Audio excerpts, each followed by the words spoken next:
हम सबके एक्सपीरियंसेस अलग क्यों होते हैं? किसी का फेथ स्ट्रॉन्ग होता है तो कोई डाउट करता है, कोई सुकून पाता है तो कोई कॉन्फ्लिक्ट में चला जाता है। लेकिन ऐसा क्यों?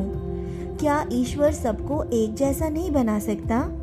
ये समझने के लिए पुराने कुछ पन्ने खोले, पिछले गुजरे हुए लोगों की विजडम से समझने की कोशिश करी तो पता चला कि ईश्वर ने अलग अलग समय पर हम में से ही कुछ लोग चुन करके खड़े कर दिए, जिन्होंने समझाया कि सच्चाई, ईमानदारी, न्याय और कंपैशन के साथ जीना कैसे है। लेकिन सबके ज़माने में उनकी ऑडियंस की समझ के लेवल अलग अलग था, जिसकी वजह से सबके एक्सपीरियंसेस अलग अलग हुए और उन्हें समझाया भी अलग अलग तरीक़ों से गया।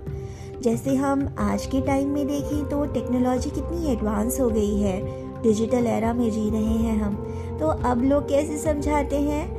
वीडियोस बना करके, कुछ विजुअल क्लिप्स रिकॉर्ड करके ऑनलाइन डालते हैं और बताते हैं कि ये पर्टिकुलर प्रॉब्लम है, इस पर्टिकुलर प्रॉब्लम का सॉल्यूशन ये होना चाहिए, इसमें सच्चाई मिसिंग है या इसमें जस्टिस मिसिंग है या कंपैशन मिसिंग है। आज के दौर का तो तरीका ये है। और पहले के दौर में लोग कहानियों से समझाया करते थे। हर कहानी में एक मॉरल छुपा होता था जिसको हमें अपनी लाइफ में उतारना होता था।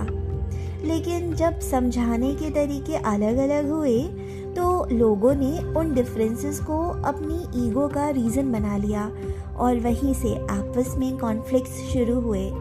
पर असल में ईश्वर हमें ये सिखाना चाहते हैं कि डिफरेंसेस का मतलब सुपीरियॉरिटी नहीं होता, ये तो डिवाइन डाइवर्सिटी है। जब समझ में आ जाता है कि सब अपने अपने रोल में सही हैं, तब कंपैरिजन, हेट और जजमेंट ख़त्म हो जाता है और वहीं से सुकून शुरू होता है। ऋग्वेद में मैसेज मिलता है कि truth is one, the wise call it by many names, यानी सच तो एक ही है, बस उसके रास्ते अलग अलग हैं। जो ये समझ गया उसने लाइफ का रियल विजडम पा लिया।